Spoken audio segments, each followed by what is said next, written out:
Thanks to our Patreon members for helping to make this episode possible, and we're now available on all the major podcasting platforms. You can find more information at the links below.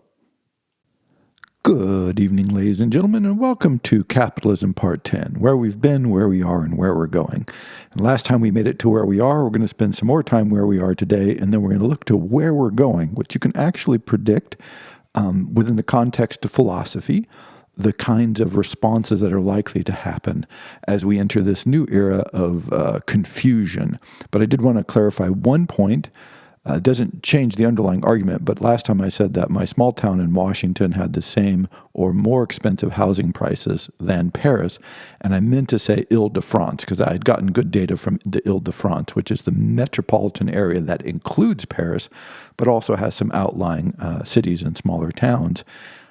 My small town was the equivalent of the Ile-de-France, equally or more expensive. But if you just look at the expensive areas of Paris, the expensive areas of Paris are more expensive. So just for that clarity, it was the Ile-de-France, which is still ridiculous. I mean, that the housing prices of a small community in rural Washington should be the equivalent of the Ile-de-France, which is the most expensive and some of the most expensive and desirable real estate in all of France, which is to say all of Europe. It lets you know that something is going on that's not helpful for the humans. So where we ended up last time was the confusion, right? Like we're in this space of confusion. And the example that came to me from history is Savonarola, who was a preacher and a prophet in 16th century Florence. And he ended up actually taking over the city and running the city. And he had the great critique of the papacy. He was like, the Pope is corrupt, the church is corrupt, they're all immoral, they aren't following God's word, they're only interested in the money, right? And so it is the critique that will be the Reformation, right? It's all part of the Reformation and the coming and growth of the Reformation. And so And he was in Florence for years, and he took over. And the Pope's first response was to say, "Hey, could you tone that down a little bit? Like, we're not going to make a big issue out of this, but just tone it down." And he would not.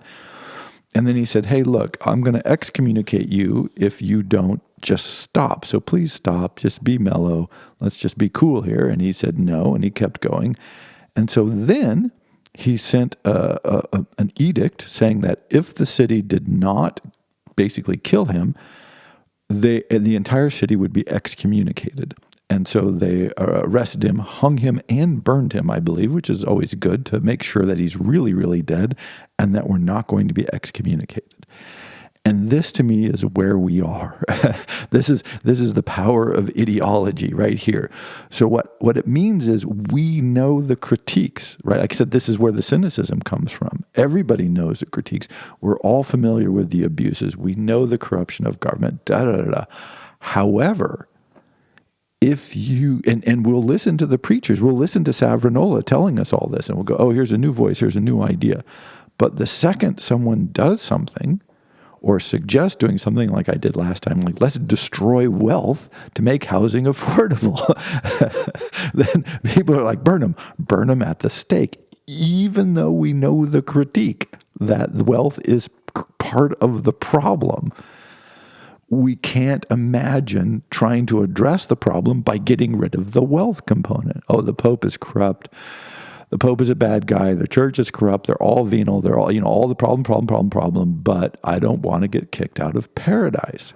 And when you talk about wealth and the markets and profit, and this is paradise. And we know it's paradise, and we know growth is paradise. And you go through all this. And this is the power of ideology. And what ideology does is it provides an explanation and a narrative for the world. And so we kind of need it, right?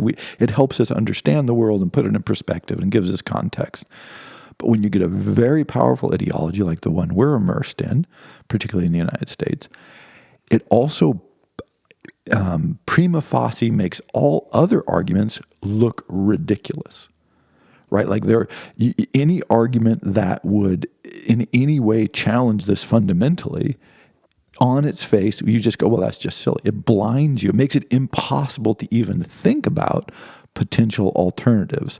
And so, of course, when you can't think about alternatives and you can't think about other ways of approaching issues or problems or challenges, wow, right? Now you're in trouble, because what you're going to do is simply do more of what's already not working, and that will make the situation worse, but you actually can't see an alternative.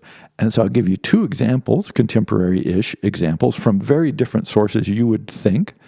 But one was about a decade ago, Jean Arthuis. He was a centrist economist, finance minister in France, did a big study on the EU economy. And he's like, look, we need more innovation. We need more corporate profitability. We need more GDP growth to address the problems that are facing Europe.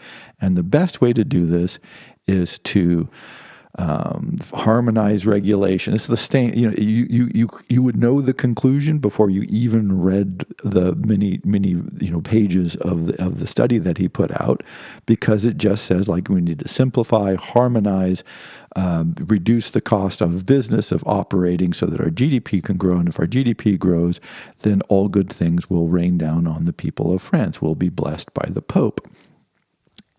So we need to do this. And of course, harmonization of regulation often ends up being like reducing regulation or making it easier for corporations to do things, so on and so forth. And this, because what other answer could you come up with? Like, we don't care about corporate profits and we don't care about GDP growth. Like, who cares? We don't care anymore. And it's like, oh, wait, no. No, we definitely care. We absolutely care about those things.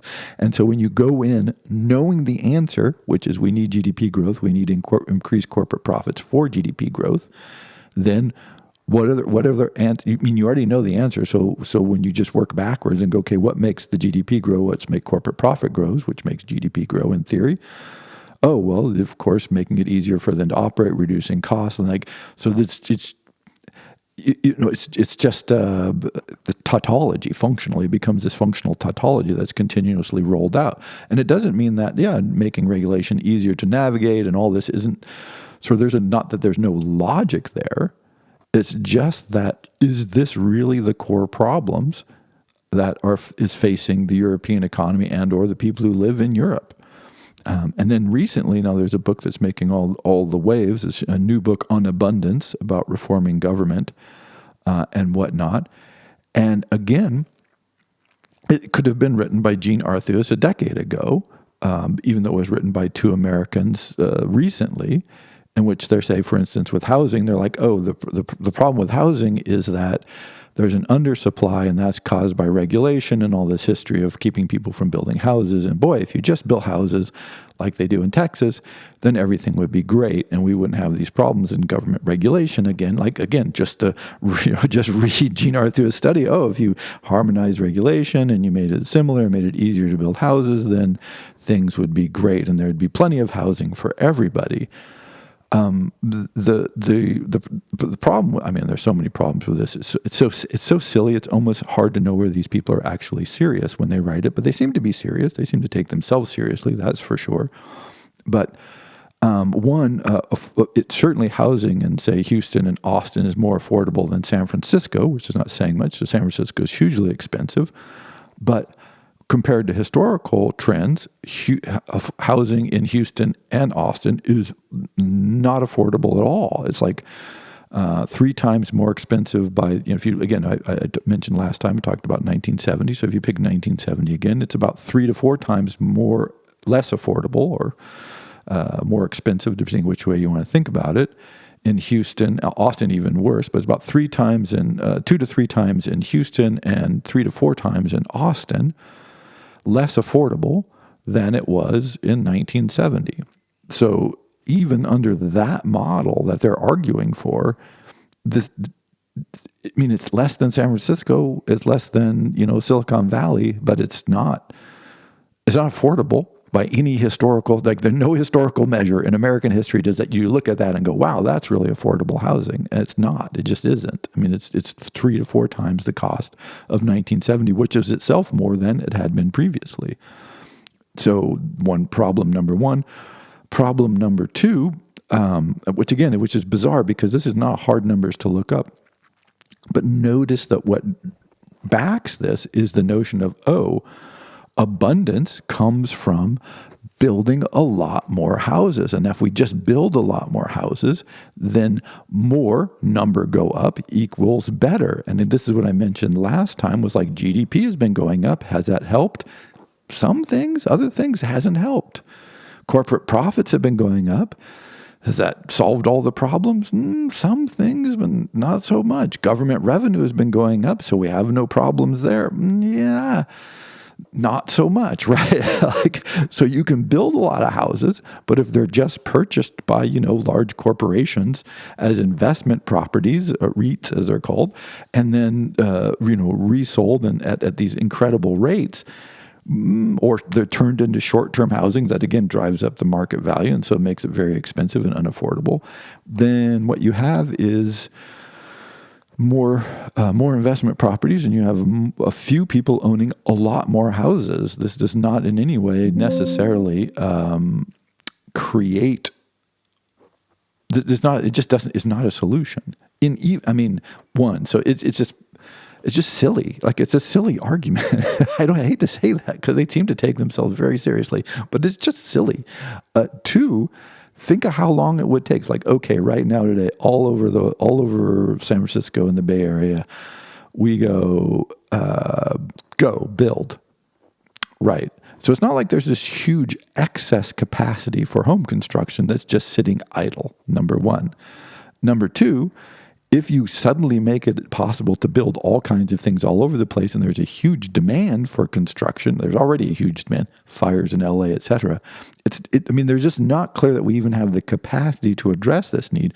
But even if you start building today, you're looking at very high costs, high demand, because the demand is going to go up for the materials, and it's going to take, a couple of decades to build out any significant amount of housing stock.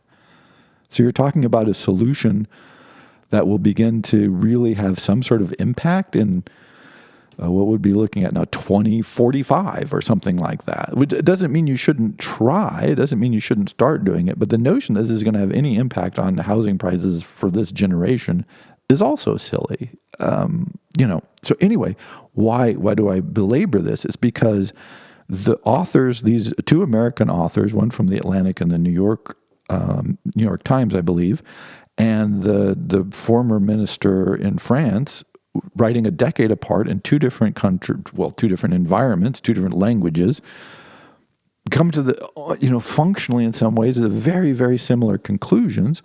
Why?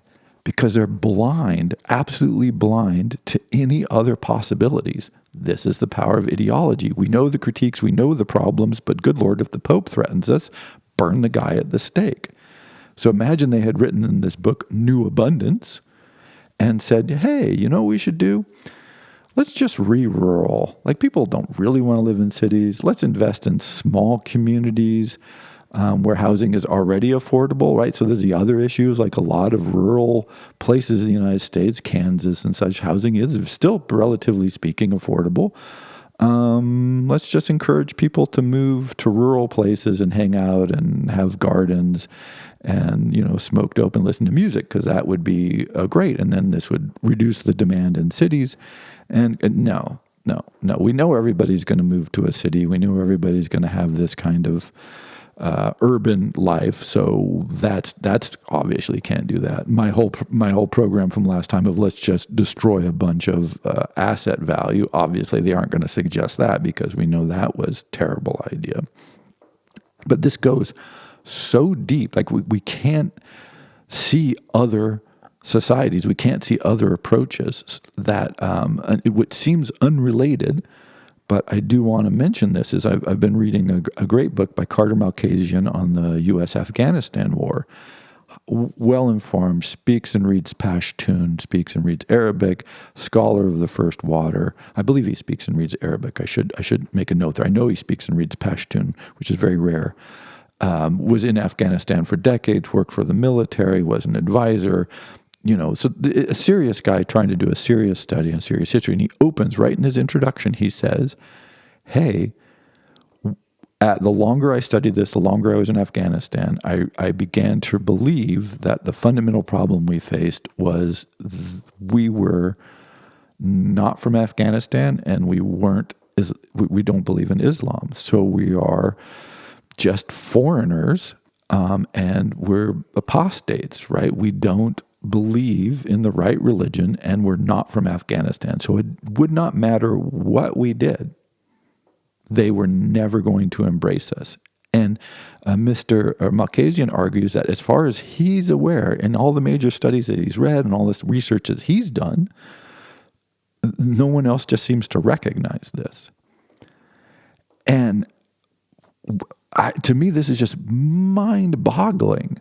But then I realize, of course, it's not, because from our view, it's like, oh, if we give them stability and build roads and wealth, and they have jobs, and they have security, and we pay them, and we give them opportunities for education, and we bring electricity to the cities and the countryside. Like, if we give them the whole package of all the good stuff that we have, and they start growing their wealth, and their economy starts to grow, which you can read about all these stories about how we were trying to do that in Afghanistan, even if often very well-meaning, not even cynically, but I mean, you could make cynical charges, but let's just say it's totally well-meaning that we want to help them grow. The notion that they're just like, you know what? We don't like you, and we want you to go away, regardless of how much money you give us, how much our economy grows, how much more stable we are. We don't care. We will trade all of that off to make you go away. That there's societies and cultures that don't look at it and go, oh, here's a bunch of money, here's wealth, here's opportunity, therefore problem solved. Just seems to completely baffle us, even though the history of Afghanistan is perfectly clear. If you're not Tajik or Pashtun or one of the other groups, and certainly if you're not a Muslim, they really aren't that excited about you coming. And they certainly aren't excited about you ruling them. I mean, they're very unexcited about that. And that we could be this wrong. And one of the things that come up in several other articles I've read on the subject, they talked about the collapse of the Afghan army, and when we'd started to withdraw, and they're like, we were paying them, we've been paying them, and it's like, oh, right there it is. We paid them, right? They're making money. What could the problem be?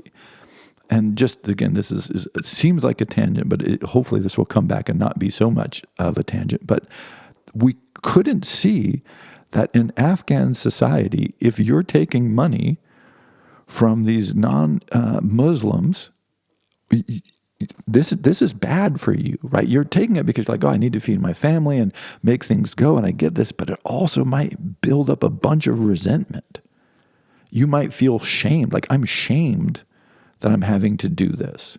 And so the more money I give you, the worse our relationship becomes, the more you hate me. Like, it's like, oh, but we paid them. Like, yeah, you paid them, but they might have been really bitter about, not everyone, but a lot of them. And they might be looking at ways to strike back to redeem their sense of personal honor and value and morals, right? Like, oh, I feel ashamed that I had to do this, but if I get a chance, I'm going to, strike back. I'm going to do something to get my end. So as soon as that looked like a possibility, it turned out that a lot of our quote unquote friends were not that friendly. That they were in it for the money, but that is wrong, because that we go, oh, that's the cynical view. Oh, they're in it for the money. But it was actually the money that was part of the thing that was poisoning it. And this is the ideological blindness that we have. The notion that the money itself, the wealth itself, the growth and quote unquote, in this case, the abundance, although this being used in a very limited way, is itself, the material abundance, the problem, or at least part of the problem. I think is it Biggie Smalls who said "Mo money, mo problems," and it's like we just don't believe, we cannot conceptualize that. That we can't conceptualize that, hey, maybe we have too much wealth, or that we have too much profit, or we have too much money. So they look at Google's earnings for the last 8 quarters, and what you'll see is they've been making $20 to $30 billion a quarter. So that's a lot of money to make in a quarter. So they're making over $100 billion a year, and they've been cracking down on their employees saying, hey man, we got to get more efficient. We've got to really drive. Like the competition is fierce. If you're making $100 billion a year, the competition is not that fierce. Like I just refuse to accept that. Like you're crushing the competition. You just want to crush them more. And there's no amount of money that Google or Apple or any of these other companies could make where they would go, you know what? We're making so much money. Let's just slack, right? We don't know what to do with the money anyway. We have no real use for it. If they had use for it, they'd just, they would invest in something. They wouldn't have so much profit. They would but they're like, you know what? We're just making money hand over fist. We don't know what to do with it. So what we'll do is we'll squeeze our employees, we'll terrify them, we'll lay a bunch off. And it's like, so this is the same thing with the housing thing. So we have companies that are making money and growing. That'll help everybody. Well, they're not only not hiring people, they're firing people, laying them off, right? Even while making, $100 billion more. They're making more than $100 billion a year. So if they were making $1 trillion a year, they would still happily fire people if they thought they weren't, contributing in some way.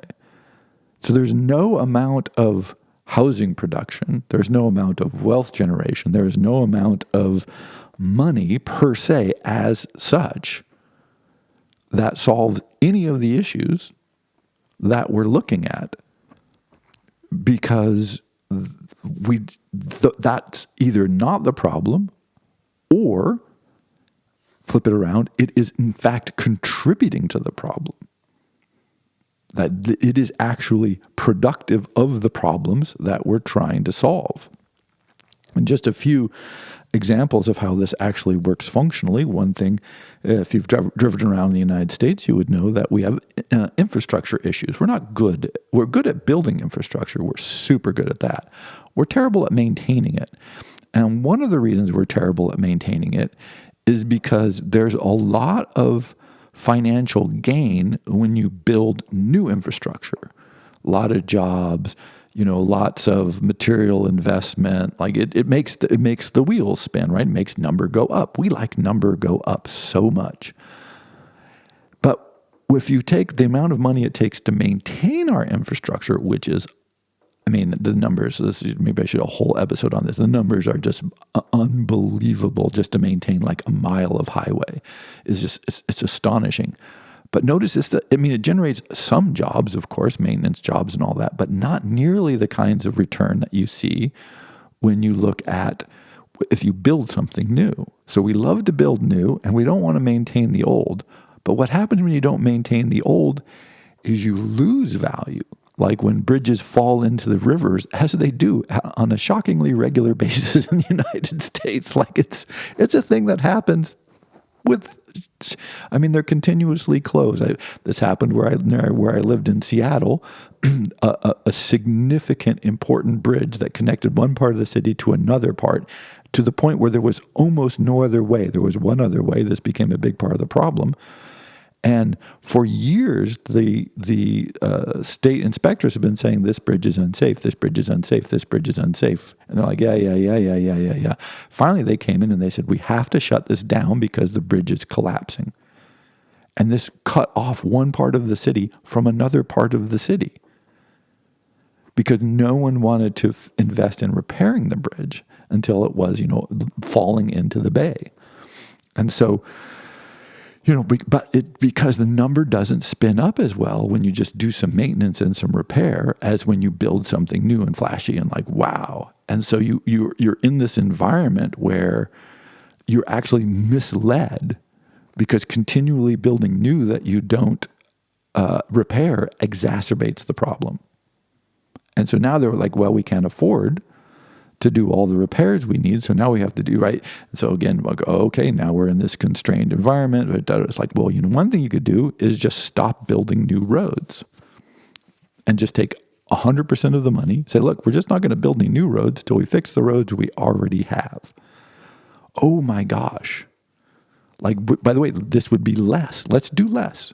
One way to do something is to just do less. Let's do less. Let's not build any new stuff. Let's just repair all the old stuff we have for a while and see how that goes. Oh my gosh. Once again, less is never the answer, right? It's always more. It's, and again, so we're just completely incapable of seeing these problems that we face. When we see the problems, we're very capable of seeing the problems, but of in any way sort of articulating them in our minds outside of this functional mindset that comes to us, as I said, with capitalism, that our minds have been remade, reshaped, our outlooks, our views to a shocking degree by our encounter with this functionally ideological system that now, again, has taken on a life of its own.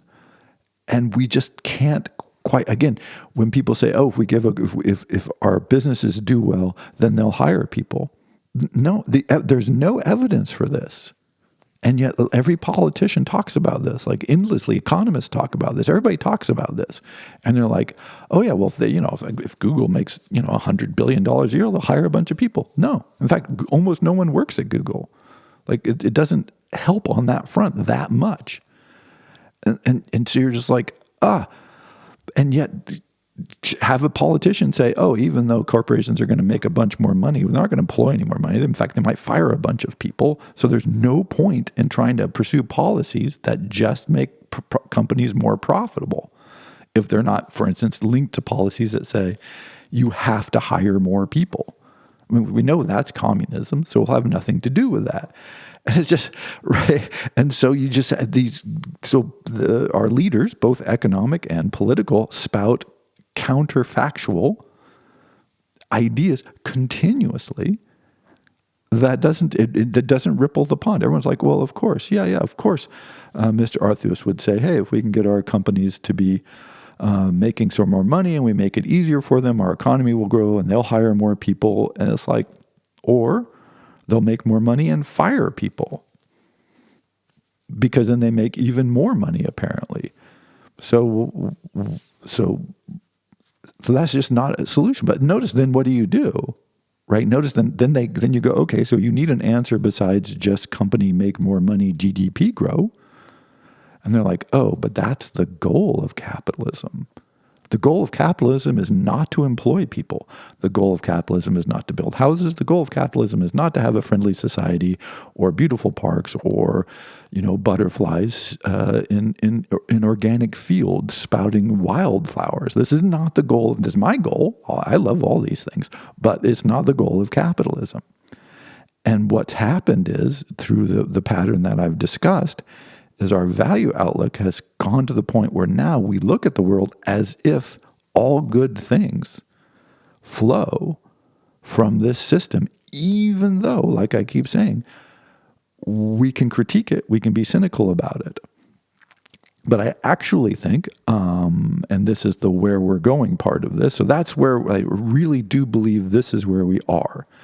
That we're in this crazy place where we know the critique, we know we know all the problems, we're cynical about it, or divorced from it, or angry about it, or whatever. But can we begin to look beyond this? And like I said, the French study of Europe and this new book from theoretically serious, but really completely unserious people in the United States, they can't. But that doesn't mean that other people aren't. And so I also want to give you a thought experiment, and this will help us as we go to the future, is anytime you see a problem in the news, talking about economics or growth, or I'll use as an example here in France is the big argument about retirement age. Ask yourself, what component of this is actually driven by excess wealth, by too much money, by too much attempt to profit? And it turns out that if you can get that as sort of a thought habit, you all of a sudden you just start to see it everywhere. You're like, oh, this isn't a problem of not enough money. This is a problem of too much money, right? This is a problem that's being generated by too much rather than not enough.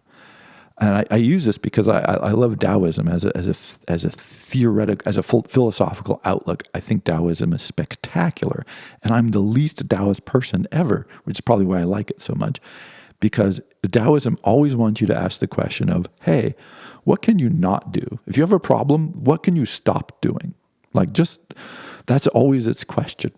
That and look to nature for models. But one of the big primaries is just stop doing things. Like, just stop doing stuff. Probably most of your problems come from doing things. So just stop doing stuff. And it's like, wow, it's the least American, and certainly for me, least personal, approach. It's like, I have a problem. Okay, I need to do something about it. And Taoism, like, or your problem is coming from doing things. So just ask what you can stop doing. And I think if you apply this to economics and politics and sort of these big societal problems, it really becomes clear very quickly, like, again, excess is often a problem, and often money doesn't even have any element at all. Like, you can say, oh, well, this is a problem that can be addressed, but without money. Like, it's not a money issue.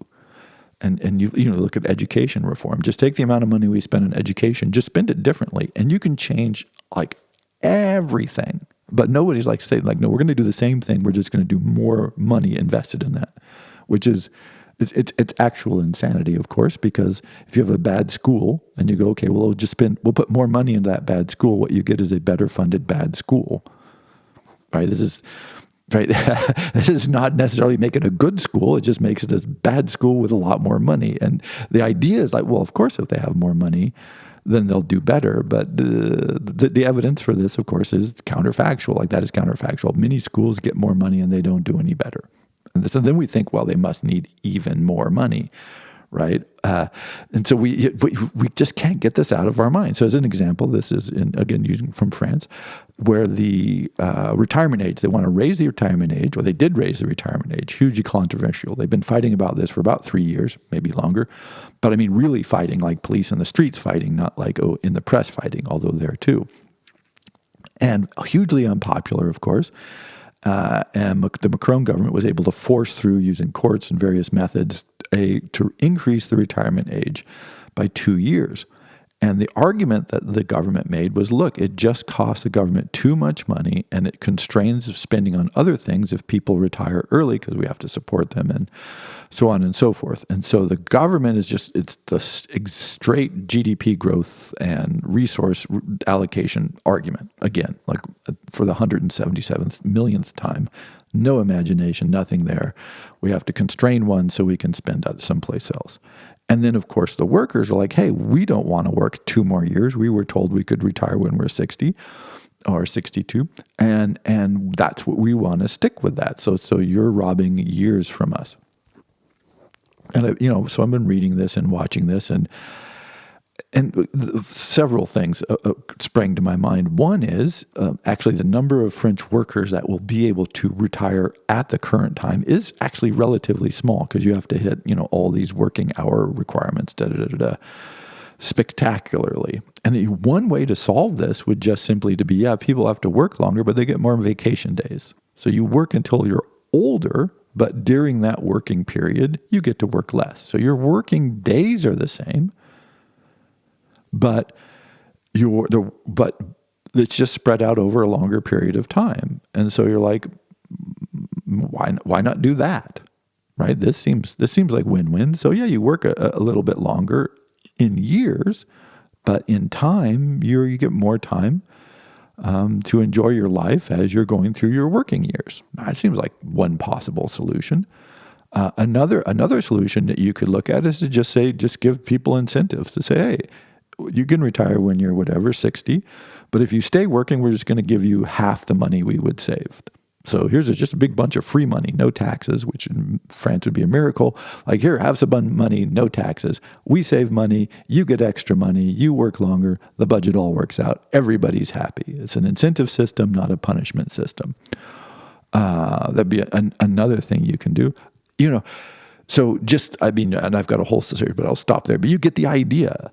Right? Like, there's so many ways to approach this problem that it's crazy that they both sides had the same framework and they went to war over it. And it's still not resolved. It's not clear that this is resolved as of yet. It's still being fought over. And the current government may bring down the current government, actually, which is amazing after all these years still going on. And it's like, wow, we're so captured by this notion that, okay, we have this $1 and that all our problems are going to be solved or not solved depending on how we cut that dollar up, or that euro in this case. And yet the evidence is that no, it's not so, but we can't see it. So where are we going from here? I mean, on one sense, as countries, who knows? But it's clear that this system is functionally not working anymore. So people are talking about all the tariffs now, of course, for obvious reasons, very divisive, probably being implemented, if you can call it implementation, in a random and incoherent way, which doesn't really help anybody. But Trump started with the tariff stuff in his first term, and quietly, the Biden administration didn't do anything about it. They just kind of said, okay, we'll just leave those on there. And so, but the thing to note is what you're seeing here is a kind of nationalist war, economic war, which historically this has not worked out that well. But all of a sudden, what's more important, nationalism or your economy? What's more important? Economic growth and corporate wealth, or local control and political retrenchment. Now, it's not being articulated that way, but you can see that you're like, oh, like no, major corporations do not want this. They like tariffs that function to help them. They don't like tariffs that interfere with them. And so when you start passing tariffs that interfere with global corporations, who are set up globally, of course, multinational corporations, it really messes everything up. And so, there's this big struggle afoot now as people are trying to rethink this. What happens to profit? And of course, this is what everybody says, like, what happens to profits when you do this? Well, they probably decline. But again, is this, how much of a problem is this? Is that what we should be measuring? What should we be looking at? So again, to understand where we're going, and this is what we'll explore in section 11, and then we'll have a conclusion in part 12, is start asking, if you can ask this question as a thought habit, like, is this a problem of not enough money or too much money? And is there a way that this problem, this issue, this thing that's on the news, in the papers or wherever that I'm encountering it in my own life personally, is there a way this could be addressed with little or no new spending, or simply a reallocation of existing resources that are around the same area?